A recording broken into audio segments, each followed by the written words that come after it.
하나님께서 주시는 말씀은 창세기 22장 1절부터 14절 말씀입니다. 창세기 22장 1절부터 14절입니다.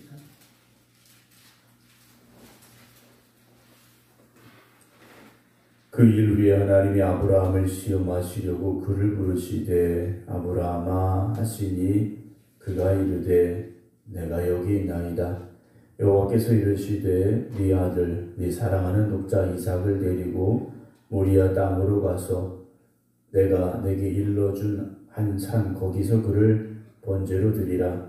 아브라함이 아침 일찍 일어나 나귀 한 장을 지우고 두 종과 그의 아들 이삭을 데리고 번제에 쓸 나무를 쪼개어 가지고 떠나 하나님이 자기에게 일러주신 곳으로 가더니 제3일에 아브라함이 눈을 들어 그곳을 멀리 바라본지라. 이에 아브라함이 종들에게 이르되 너희는 나귀와 함께 여기서 기다리라. 내가 아이와 함께 저기 가서 예배하고 우리가 너희에게로 돌아오리라 하고 아브라함이 이에 번제 나무를 가져다가 그의 아들 이삭에게 지우고 자기는 불과 칼을 손에 들고 두 사람이 동행하더니 이삭이 그 아버지 아브라함에게 말하여 이르되 내 아버지여 하니 그가 이르되 내 아들아 내가 여기 있노라. 이삭이 이르되 불과 나무는 있거니와 번제할 어린 양은 어디 있나이까. 아브라함이 이르되 내 아들아 번제할 어린 양은 하나님이 자기를 위하여 친히 준비하시리라 하고 두 사람이 함께 나아가서 하나님이 그에게 일러주신 곳에 이른지라. 이 아브라함이 그곳에 제단을 쌓고 나무를 버려놓고 그의 아들 이삭을 결박하여 제단 나무 위에 놓고 손을 내밀어 칼을 잡고 그 아들을 잡으려 하니 여호와의 사자가 하늘에서부터 그를 불러 이르시되 아브라함아 아브라함아 하시는지라. 아브라함이 이르되 내가 여기 있나이다 하며 사자가 이르시되 그 아이에게 네 손을 대지 말라. 그에게 아무 일도 하지 말라. 네가 네 아들 네 독자까지도 내게 아끼지 아니하였으니 내가 이제야 네가 하나님을 경외하는 줄을 아노라. 아브라함이 눈을 들어 살펴본즉 한 순양이 뒤에 있는데 뿔이 수풀에 걸려 있는지라. 아브라함이 가서 그 순양을 가져다가 아들을 대신하여 번제로 드렸더라. 아브라함이 그 땅 이름을 여호와 이레라 하였으므로 오늘날까지 사람들이 이르기를 여호와의 산에서 준비되리라 하더라. 아멘. 할렐루야. 날씨가 좀 이제 선선해지는 것 같습니다. 날씨를 사실 우리가 우리의 힘으로 어떻게 바꾸고 변경할 수는 없죠. 날씨가 우리에게 다가오는 그 상황 속에서 우리가 날씨에 적응하고 때로는 태풍이나 이런 것들도 대비하고 또 준비하는 그런 삶을 살아갑니다만 정작 우리가 우리의 믿음을 어떻게 사용해야 되는지 또 우리의 믿음을 어떻게 준비해야 되는지에 대해서는 깊이 생각하지 않을 때가 많이 있습니다. 태풍이 온다 그러면 여러 가지 많은 그런 안전을 위한 준비들을 하지 않습니까? 근데 매일매일 우리의 삶은 우리가 깨닫지 못하고 또 생각하지 않아서이지 거센 태풍과 같은 시련들이 늘 찾아올 수밖에 없습니다. 거기에 대해서 우리가 우리에게 주어진 그 믿음을 가지고 잘 대비하고 또 잘 이겨낼 수 있는 그런 믿음의 사람들이 될 수 있어야 되겠는데요. 오늘 아브라함을 통해서 우리가 믿음이란 무엇인가에 대해서 다시 한번 또 살펴보게 됩니다. 오늘 온라인으로 예배드리고 계시는 이미경 권사님, 김효 권사님, 박영효 권사님, 김성재 권사님, 김경호 장로님, 김근욱 권사님, 정봉 권사님, 김중환 장로님, 박정순 권사님, 안진환 권사님 위에도 오늘 말씀 은혜가 또 함께 하시기를 주의 이름으로 축원합니다. 오늘 22장은 그 일 후에라고 이렇게 시작을 합니다. 어제 21장 22절에서 그때라는 단어로 시작을 했는데요. 아브라함의 이 삶을 보면 하나하나 딱딱 구분되어지고 나누어지진 않습니다. 그렇죠. 우리의 삶이라는 것이 어제와 오늘이 연결되어 있고 오늘과 내일이 연결되어 있습니다. 오늘의 내 삶의 모습은 어제 살아왔던 내 삶의 이어지는 연장선상 속에 있다라는 거죠. 따로따로 떼놓고 볼 수 있는 문제는 아니라는 겁니다.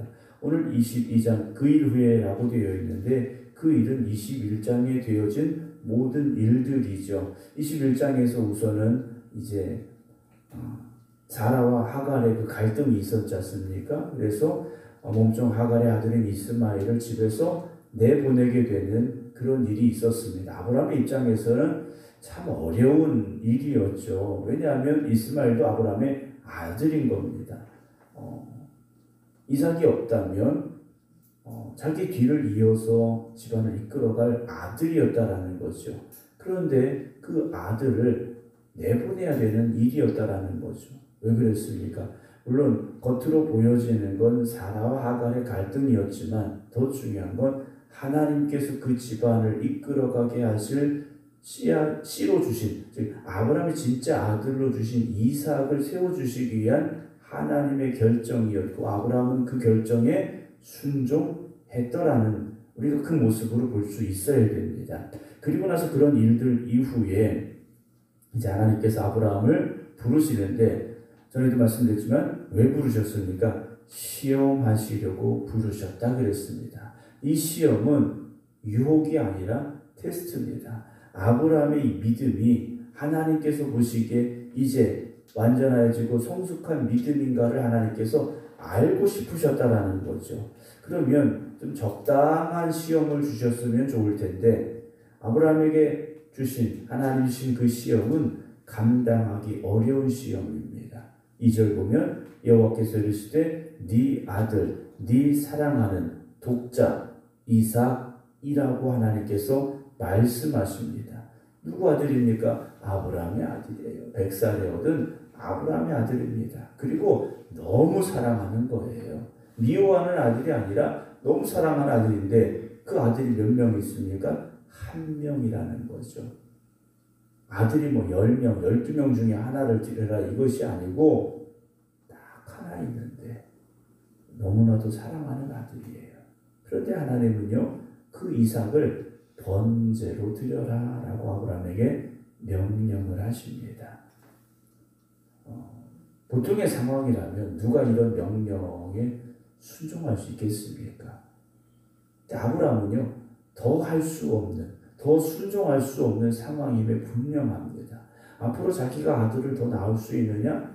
그럴 수 없다라는 거죠. 그런데 아브라함은요 왜 이런 하나님의 시험 앞에 순종했는가?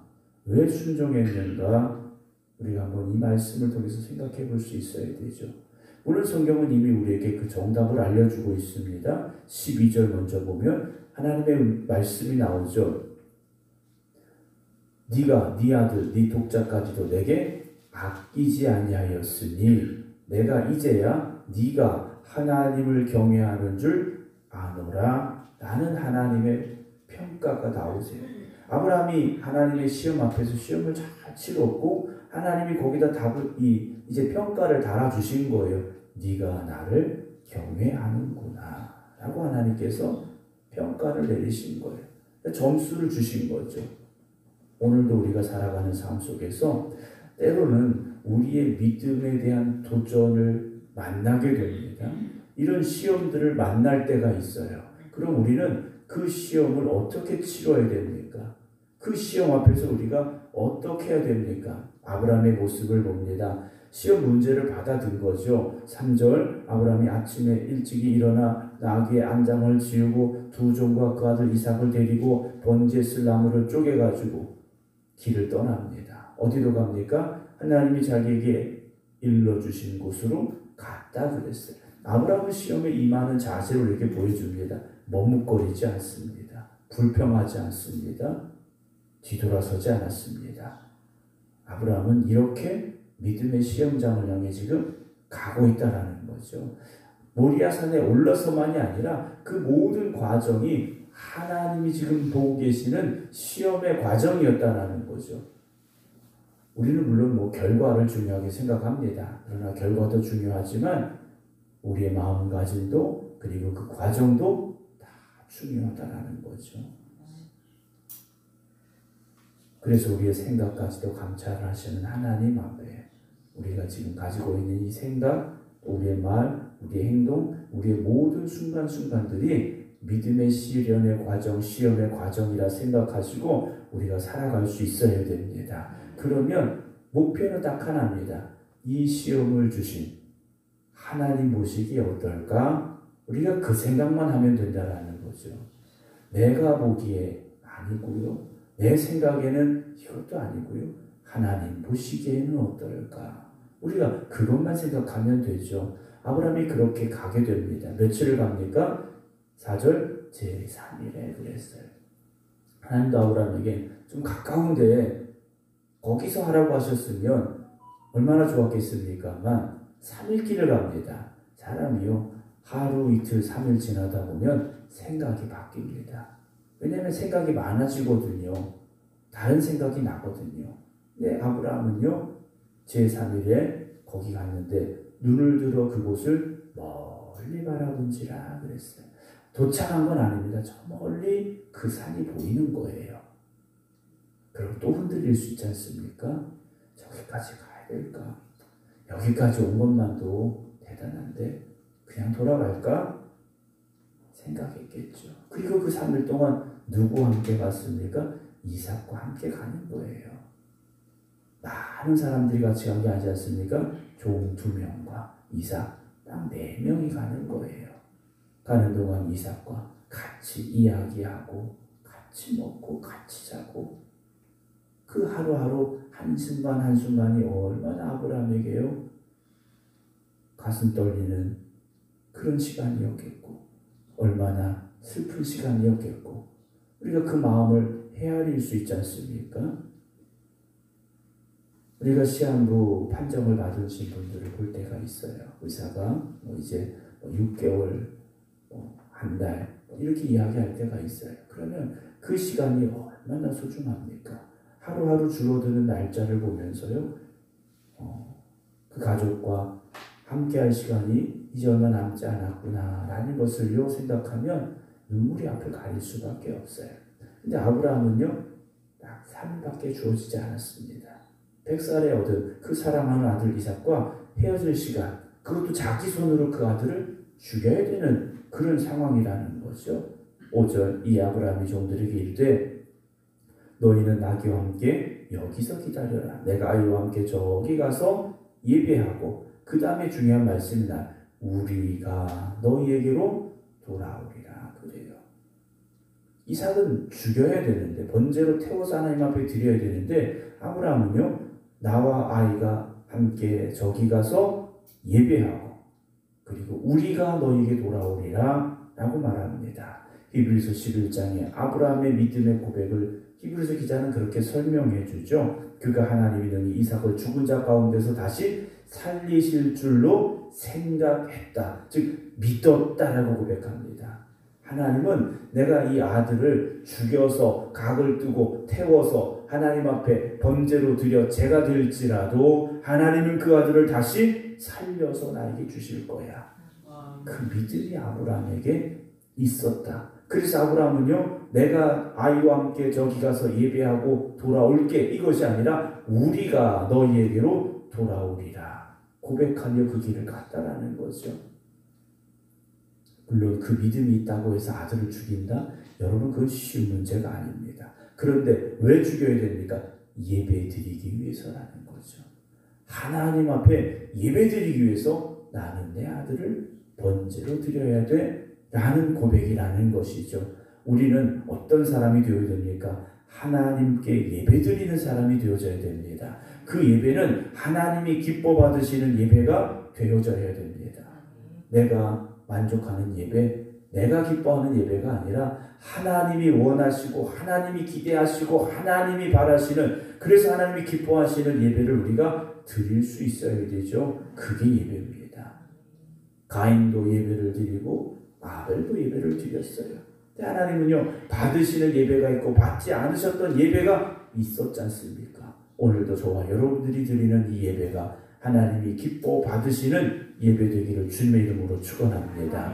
6절 아브라함이 이 번제나무를 가져다가 그의 아들 이삭에게 지우고 자기는 불과 칼을 손에 들고 두 사람이 어떻게 합니까? 동행했어요. 그때 이삭이 물어보죠. 7절 내 아버지요.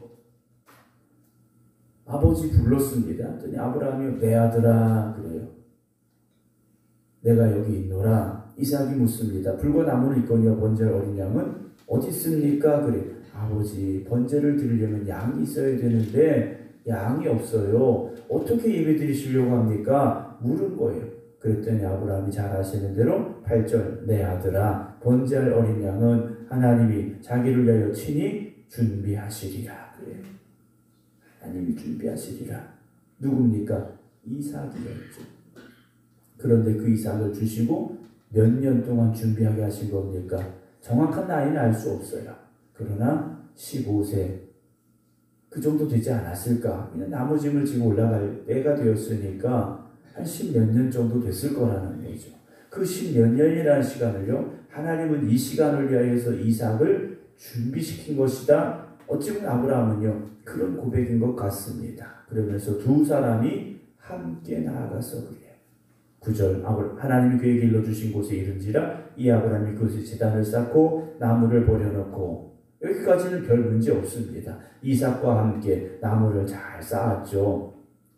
그런데 그 다음 아브라함의 행동이 뭡니까? 그의 아들 이삭을 결박하여 제단 나무 위에 놓았다 그랬어요.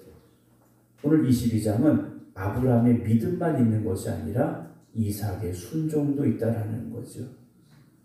만약에 요즘 아이들 같은 경우에 이렇게 하려고 한다. 그러면 어떻게 하겠습니까? 아버지 밀치고 뿌리치고 도망가서 경찰에 신고하겠죠. 우리 아버지 이상하다고 신고할 거예요. 물론 4,000년 전이긴 합니다만 이삭도 얼마든지 아버지를 뿌리치고 제치고 도망갈 수도 있었겠는데 이삭이요 묵묵히 아버지가 하는 그대로 순종하며 그 쌓아놓은 나무 위에 올라가 앉았다라는 거죠. 아브라함의 믿음도 위대하지만 이삭의 순종도 위대하다라는 거죠. 아브라함은 100살이 훌쩍 넘은 그 나이입니다. 인생의 파란만장한 시간들을 다 겪었어요. 근데 이삭의 입장에서 보면 그렇진 않지 않습니까? 그런데요, 이삭이 그대로 순종했습니다. 우리의 예배는요, 믿음과 순종이 만나야 됩니다. 믿음과 순종이 만나야 되죠. 10절 손을 내밀어 칼을 잡고 그 아들을 잡으려 하니 죽이려 하는 거죠. 11절 여호와의 사자가 하늘에서 그를 불러 이르시되 아브라함아 아브라함아 하시는지라 아브라함이 이르되 내가 여기 있나이다 그래요. 1절에서 하나님께서 아브라함을 부르실 때 아브라함이 내가 여기 있습니다 그랬는데요. 11절에 똑같이 내가 여기 있습니다 그래요. 아브라함은요 처음 자기를 부르실 때나 1절에서 부르실 때나 이삭을 죽이려고 그 자리에 있을 때나 똑같이 하나님 앞에 내가 여기 있습니다. 같은 마음 같은 믿음으로 있다라는 거죠. 상황이 달라지고 처지가 달라졌다고 아브라함이 달라진 게 아니었다라는 겁니다. 우리의 믿음은 언제나 변함이 없어야 됩니다. 순금과 같은 믿음 되어지시기 바랍니다. 12절에 사자가 이르되 그 아이에게 내 손을 내지 말라 그에게 아무 일도 하지 말라 네가 네 아들 네 독자까지 내게 아끼지 아니하였으니 내가 이제야 네가 하나님을 경외하는 줄 아노라 라고 하나님께서 인정하시죠. 그래서 오늘 사건 이후에 아브라함의 믿음에 대한 도전은 더 이상 기록되지 않습니다. 13절 아브라함이 눈을 들어 살펴본즉 한 순양이 뒤에 있는데 뿔이 수풀에 걸려 있는지라 갑자기 한 양이 등장을 합니다. 이 양이요 순양이 뿔이 수풀에 걸려 있었다라는 거죠. 바로 멀지 않은 곳에 있었더라는 거예요. 그런데 아브라함의 눈에 보이지 않았다. 그럼 이 양이 언제 여기 왔을까? 모르죠. 근데 이 양을 누가 몰고 오셨습니까? 하나님이 몰고 올라오신 거죠. 하나님 몰고 올라오신 거예요. 하나님 거기 오셨다라는 거죠. 사랑하는 성도 여러분, 그 땅을 여호와 이레라 아브라함이 불렀습니다. 하나님이 예비하신다? 맞습니다. 그런데 더 중요한 건 하나님이 오셨다라는 거죠. 내 눈에 뭔가 보여지고 뭔가 이루어지고 뭔가 되어서가 아니라 하나님 그 자체만으로도 기뻐하고 감사할 수 있는 여러분 되시기 바랍니다. 하나님이 오시면 되는 겁니다. 하나님이 함께 하시면 되는 겁니다. 양이 없을지라도 뭐가 없어도요 하나님이 오시면 되는데 우리가 아브라함과 같은 믿음을 가지고 있는가, 우리들 자신을 돌아보는 오늘 이 새벽이 되기를 원합니다. 그래서 하나님이 함께 하시고 그리고 그 하나님의 말씀에 순종하였던 아브라함처럼 믿음의 삶을 오늘 이 하루 살아가는 여러분들이 되셔서 여호와 일의 은혜가 하나님이 함께 하시는 축복이 있기를 주님의 이름으로 축원합니다. 기도하겠습니다. 하나님께서 아브라함을 75세에 부르셨고 100세의 아들을 주셨고 그런데 그 아들을 번제로 바쳐라 명령하셨습니다. 그 명령 앞에 아브라함은 고민하지 않았습니다. 흔들리지 않았습니다. 순종했습니다. 이삭도 순종했습니다. 오늘 저희들의 믿음이, 우리의 순종이 아브라함과 이삭의 믿음과 순종이 되게 하여 주시옵소서. 그래서 아브라함을 인정하셨던 하나님의 그 말씀이 오늘 우리를 향한 하나님의 말씀이 되게 하여 주시옵소서. 세상을 살아가면서 우리에게 찾아오는 그 순간순간 상황들 속에서 흔들리고 고민하고 절망하고 좌절하고 포기하는 저희를 되지 말게 하시고 항상 하나님의 뜻을 구하고 하나님의 말씀에 순종하기를 힘쓰는 저희들 되게 하여 주시옵소서. 그래서 아브라함과 같은 믿음의 사람들 되게 하여 주시어서 오늘도 하나님이 인정하시는 우리 모든 성도들 되게 하시고 하나님이 함께 하시는 성도들의 삶이 되게 하여 주시옵소서. 이제는 우리 주 예수 그리스도의 은혜와 아버지 하나님의 무한하신 사랑하심과 성령님의 감동 감화교통하심이 오늘도 나와 함께 하시는 하나님 앞에 아브라함과 같은 믿음으로 굳건히 서겠습니다.